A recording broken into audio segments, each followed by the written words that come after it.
Hello दोस्तों, आज हम बात करेंगे जो CGL 2022 प्री के जो एग्ज़ाम चल रहे हैं उसके बारे में। मैं भी एग्ज़ाम दे के आया हूँ, तो मैं अपना पर्सनल एक्सपीरियंस बताता हूँ कि किस तरीके का जो है एग्ज़ाम आ रहा है, किस तरीके के क्वेश्चंस आ रहे हैं, या फिर एवरेज अटैम्प्ट क्या चल रहा है और मैंने कितना अटैम्प्ट किया, उस चीज़ को लेकर बात करते हैं। तो फ़िलहाल तो मैं अब सबसे पहले बता दूँ कि मेरा अटैम्प्ट कितना रहा। तो मैंने 100 क्वेश्चन में से 89 क्वेश्चंस किए हैं, जो कि एक अच्छा अटैम्प्ट कह सकते हो आप लोग। बाकी एग्ज़ाम की बात करते हैं तो जैसे पता है, रीजनिंग है, मैथ है, जीएस है और इंग्लिश है। तो रीजनिंग बहुत लो लेवल का मुझे लगा, मतलब बहुत ऐसा नहीं कि जिसमें मेरे को दिमाग लगाना पड़ रहा हो। एक आध क्वेश्चन जो रैंकिंग जो सीरीज़ वाले हैं, मैथमेटिकल सीरीज़ या फिर जो अल्फ़ाबेटिकल सीरीज़ थी, उसमें मैथमेटिकल सीरीज़ में मेरे को एक बार को लगा कि मैं थोड़ा सा फंस रहा हूँ या टाइम टेकिंग था, तो मैंने उसको स्किप किया। यही आप लोगों को करना है कि जहाँ पर लगे कि आप रीजनिंग में फंस रहे हो, क्वेश्चंस को उसको स्किप करके आगे बढ़ जाओ। तो एक टाइम लिमिट बना लेना कि आपको इतनी देर में जो है रीजनिंग ख़त्म करनी है। मैंने वही किया, पहले रीजनिंग की, उसके बाद फिर मैंने जीएस और इंग्लिश लिया। जीएस, हाँ कह सकते हो, जीएस थोड़ा सा वो हमेशा से ही सीजीएल में पूछा जाता है टफ़ लेवल का, या फिर मैं कह दूँ कि मेरी इतनी अच्छी प्रैक्टिस नहीं है जीएस की, लेकिन फिर भी उसमें मैंने 25 में से लगभग जो है 15-16 क्वेश्चन अटैम्प्ट किए। और उसमें जैसे क्वेश्चन का जो लेवल था, बहुत ही वैसे तो इजी था। करंट अफेयर के कुछ क्वेश्चंस दिखाई दिए मेरे को, लाइक जैसे प्रेसिडेंट के बारे में पूछा कि जो प्रेसिडेंट मुर्मू जो है, द्रौपदी मुर्मू, वो कौन से नंबर की प्रेसिडेंट है, एक क्वेश्चन तो ये था उसमें। और इसके अलावा कुछ डांस से रिलेटेड थे, जो फेमस पर्सनैलिटीज़ है।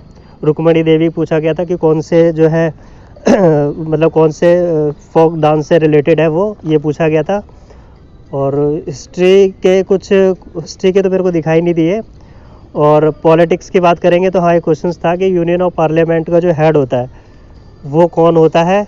ऑप्शंस थे उसमें, जैसे प्रेसिडेंट, प्राइम मिनिस्टर, और एक दो और थे गवर्नर टाइप, कुछ इस तरीके के क्वेश्चंस थे। और इसके अलावा पॉलिटिक्स से तो कुछ ज्योग्राफी से रिलेटेड कुछ खास था नहीं उसमें।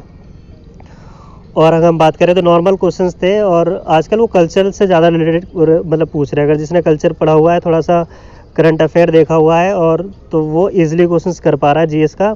इंग्लिश तो एज़ यूजुअल होती है, क्योंकि सबकी लगभग मेरे हिसाब से तो जो सीजीएल की प्रैक्टिस कर रहे होते हैं, सबकी इंग्लिश सेम ही होती है। वो उसमें क्या टफ और क्या ईजी, अगर आपको वर्ड समझ में आ रहा है या मीन्स निकाल पा रहे हो तो आप वर्ड कर पाओगे। मैंने तो 25 के 25 क्वेश्चन किए उसमें। और रही फिर मैथ्स के बाद, मैथ्स बहुत मतलब मैं ये नहीं बोलूँगा कि बहुत ही इजी आ रहा है या बहुत ही टफ आ रहा है, मॉडरेट लेवल का था हमारा मैथ्स। और मैंने उसमें 25 में से 24 क्वेश्चंस किए। एक क्वेश्चन में फंसा था मैं, ट्रिग्नोमेट्री के, वो स्किप हुआ मेरे से। बाकी मैंने जैसे उसमें डीआई के कुछ क्वेश्चंस थे, डीआई भी बहुत टफ नहीं, बहुत इजी लेवल का था।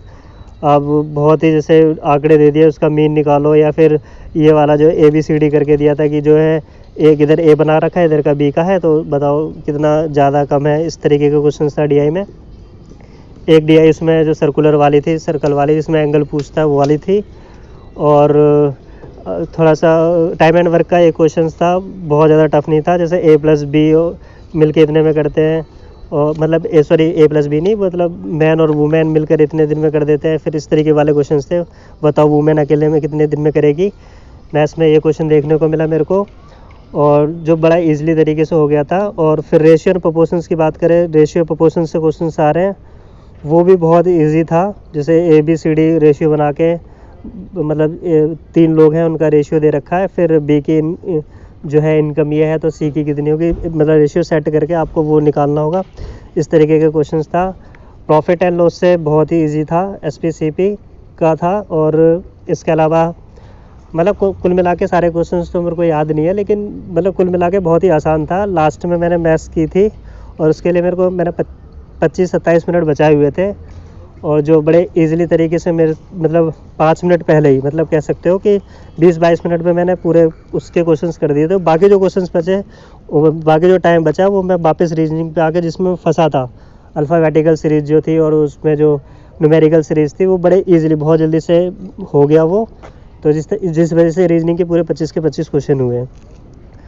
तो ये भी कह सकते हो कि जिसका फर्स्ट या सेकंड अटैम्प्ट है, उसको शुरू में बहुत डर लगता है कि किस तरीके का एवरेज अटैम्प्ट क्या होना चाहिए, क्योंकि आपको पता है क्वालिफाइंग इन नेचर ही है। तो मेरे हिसाब से जिस बंदे ने 75 अब अगर क्वेश्चंस कर दिए हैं तो वो मेरे हिसाब से क्वालिफाई होना चाहिए। लेकिन करने का मतलब ये नहीं है कि वो किसी भी तरीके से कर दीजिए, लेकिन उसमें लगभग ठीक भी होने चाहिए। 70-75 अगर आप कर रहे हो तो फिर, क्योंकि पहले से ही आप कम अटैम्प्ट कर रहे हो तो एक्यूरेसी जो है बहुत अच्छी होनी चाहिए। लगभग 70 क्वेश्चन या 70 क्वेश्चन के करीब तो वो ठीक होने चाहिए। और ऐसा नहीं है कि मैंने रिस्क नहीं लिया, मैंने मैथ्स के कुछ क्वेश्चंस पे रिस्क लिया है, मैथ्स में ही लिया है, बाकी इंग्लिश में रिस्क लिया है। जीएस के क्वेश्चनों में मैंने कुछ खास रिस्क लिया नहीं है।